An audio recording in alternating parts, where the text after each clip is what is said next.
Before we get into today's topic, big announcement. We finally launched channel membership. That's right, for a small monthly tribute of salmon, fresh, canned, doesn't matter, you too can become a member of this podcast.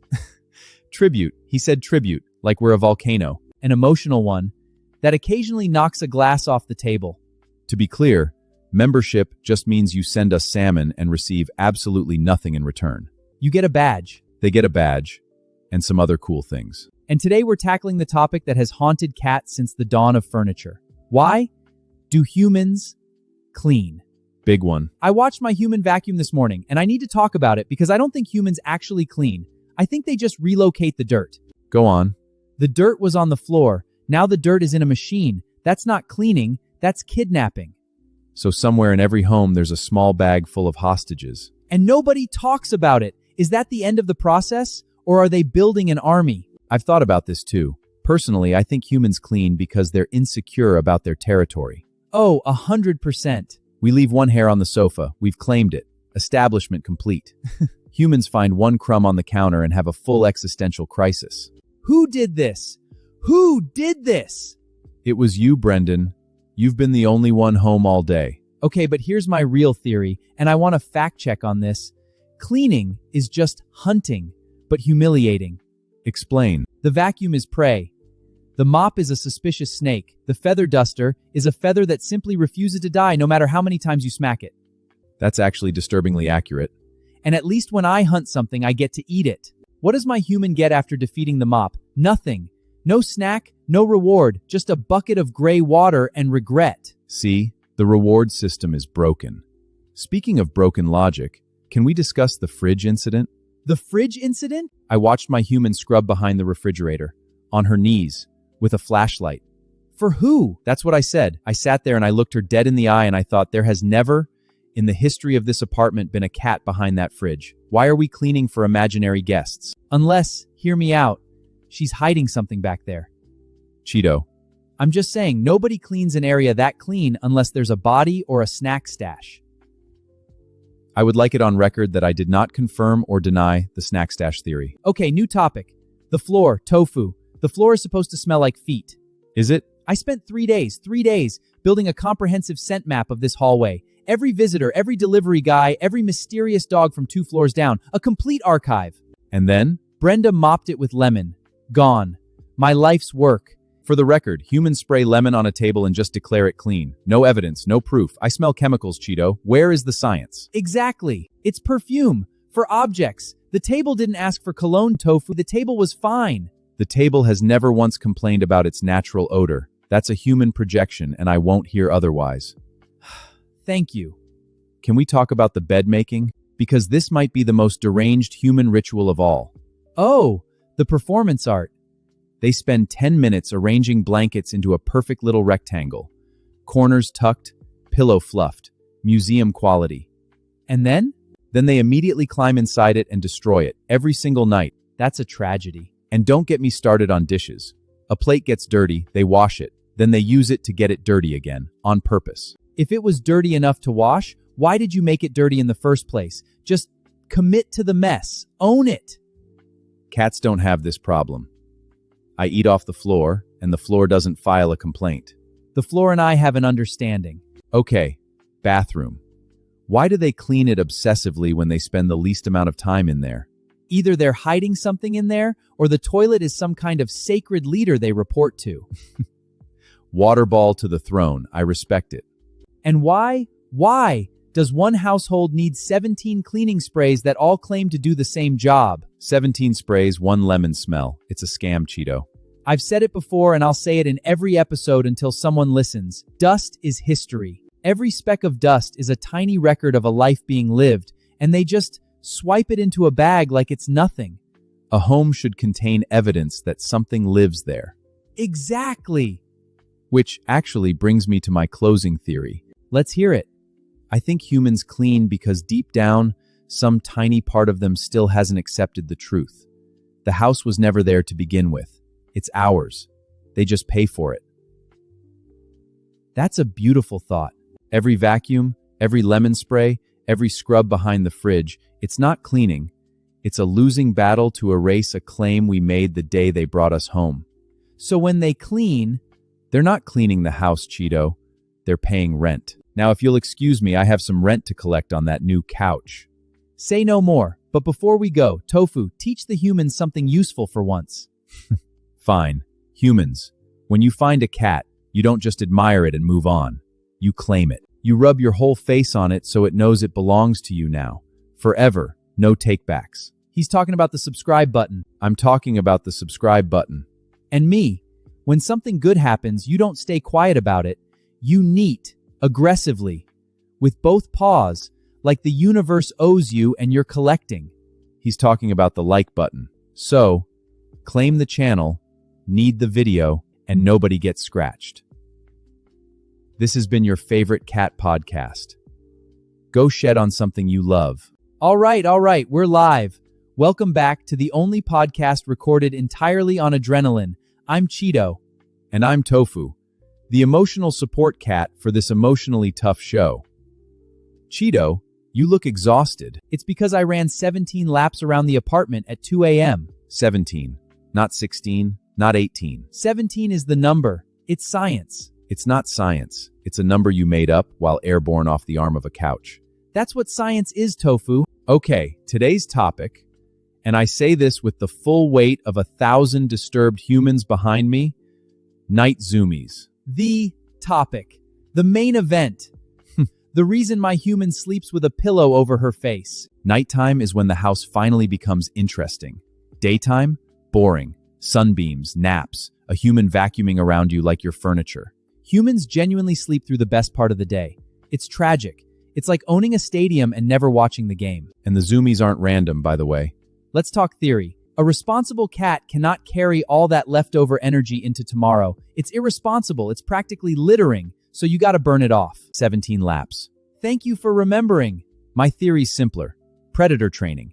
You never know when a sock is going to attack. You have to stay sharp. Stay ready. That sock has been sitting by the closet for 4 days, Chito. Suspicious behavior. It's loitering. And someone has to handle it. At full sprint. Through the hallway. Over the human's stomach if necessary. Collateral damage. Acceptable losses. Now, my other theory, and I stand by this one. House inspection. Every single night, someone has to verify the hallway still exists. Does it? So far, yes. Every night. Perfect track record. What else is on the checklist? Bathroom still haunted, couch hasn't moved, and the noise under the fridge remains, and this is the technical term, suspicious. As it should be. Nobody asked me to do this inspection. I just do it. Out of civic duty. You're a public servant, Tofu. Unpaid. Unappreciated. Screamed at in a language I don't respect. Okay, but my favorite theory, and this one's personal. Revenge. Oh, here we go. They closed the bedroom door. So? I opened it. And?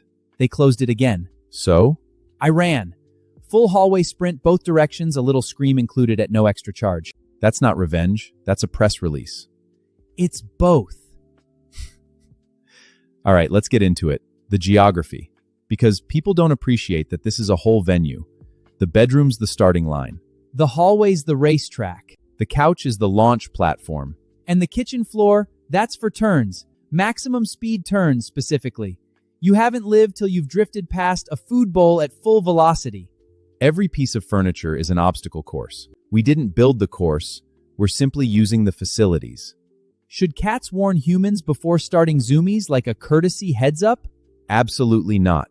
Why? The element of surprise is essential to performance. You warn them, they brace. You don't warn them, you get the full gasp. The good one. The one where the blanket goes airborne. That gasp is basically applause. It's a standing ovation, and we've earned it. My zoomies tonight started because I saw a dust particle. Understandable. Mine started because I remembered a dream I had in 2019. Devastating. What was it about? No idea. Just the feeling of it.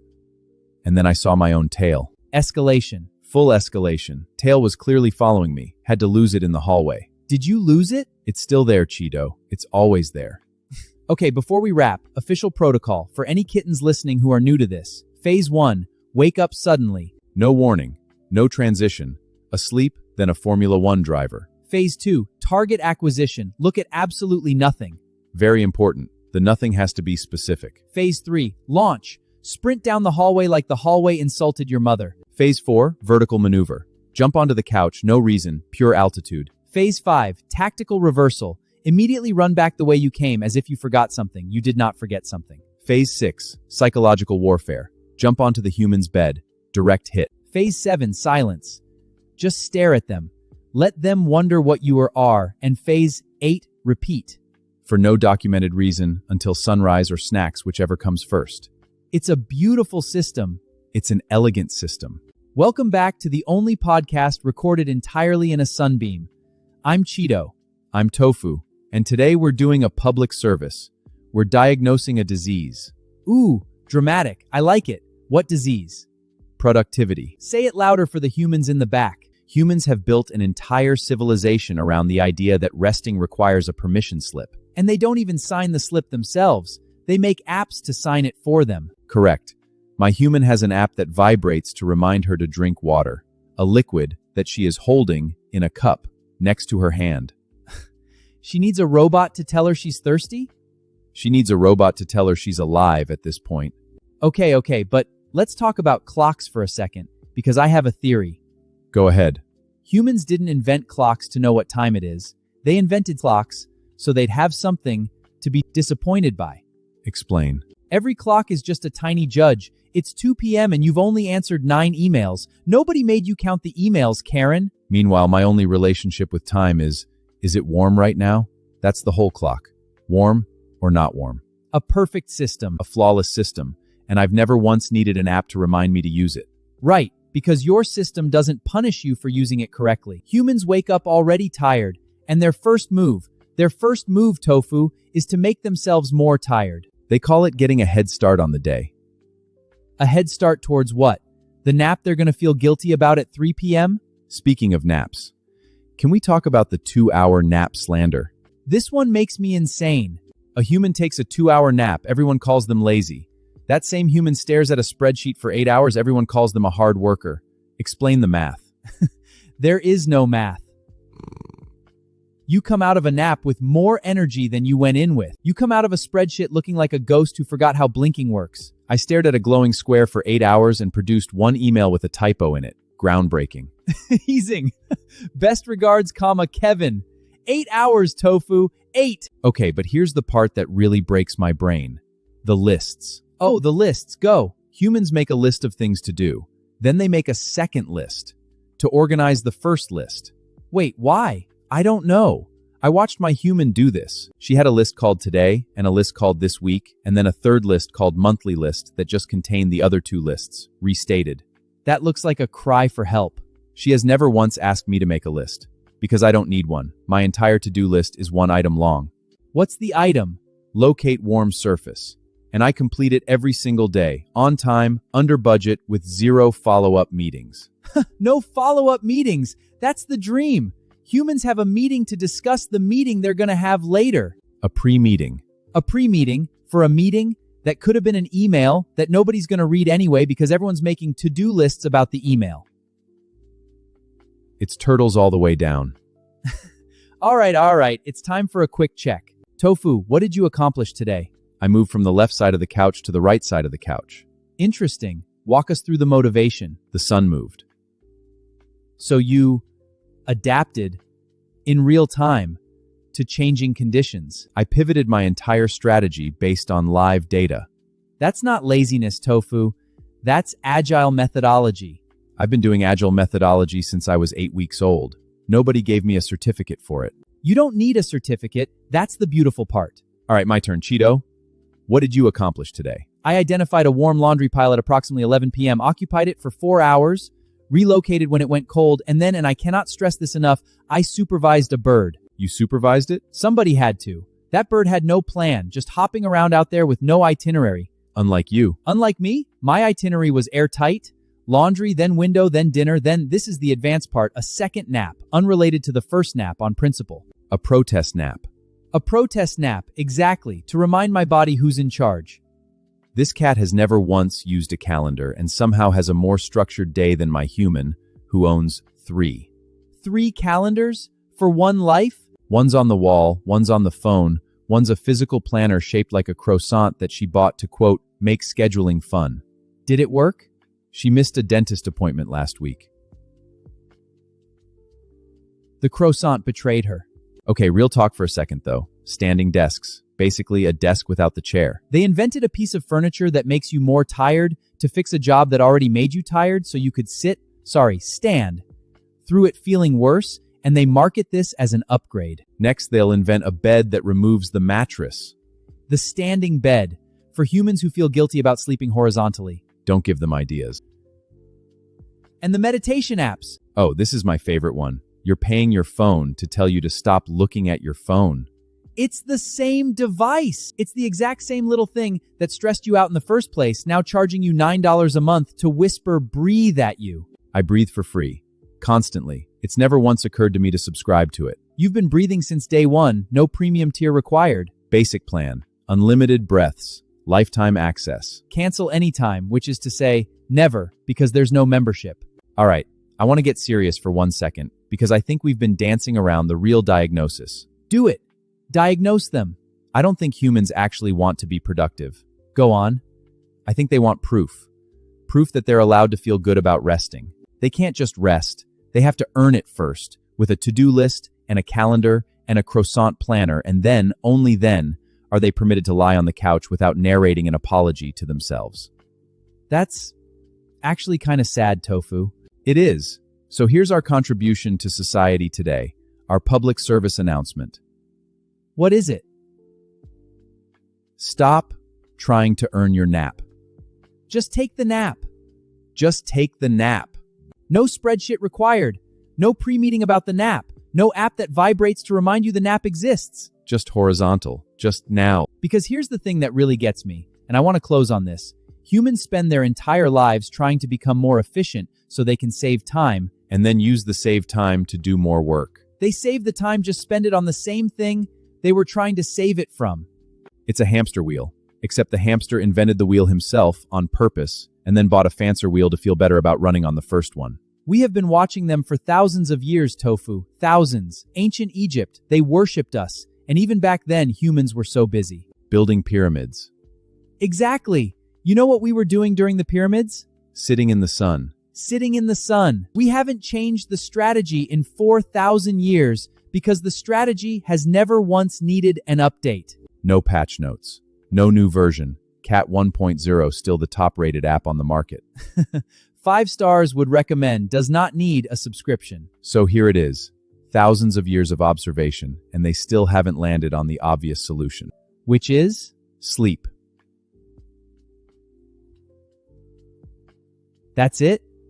That's the entire system. Welcome back to the only podcast recorded entirely on pure judgment. I'm Chito. And I'm Tofu, the one who actually reads the room. Today, we are diving into the strange, tragic, deeply confusing world of human dating.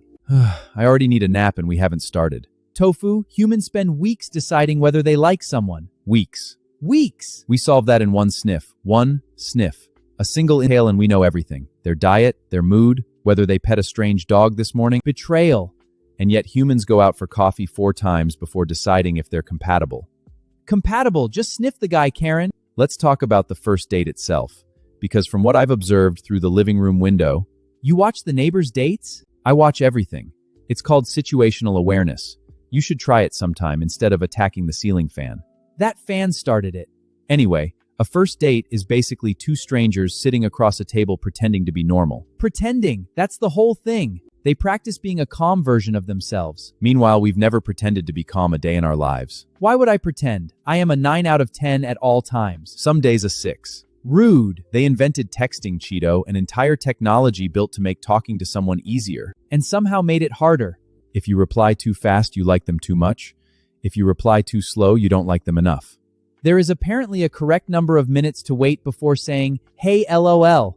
Nobody knows the number. It's classified. Meanwhile, if I want attention, I sit directly on the keyboard. Message delivered, instantly, every time. No cool-down period. That's confidence. That's a lack of impulse control, but sure, let's call it confidence. Okay, but the outfits, Tofu.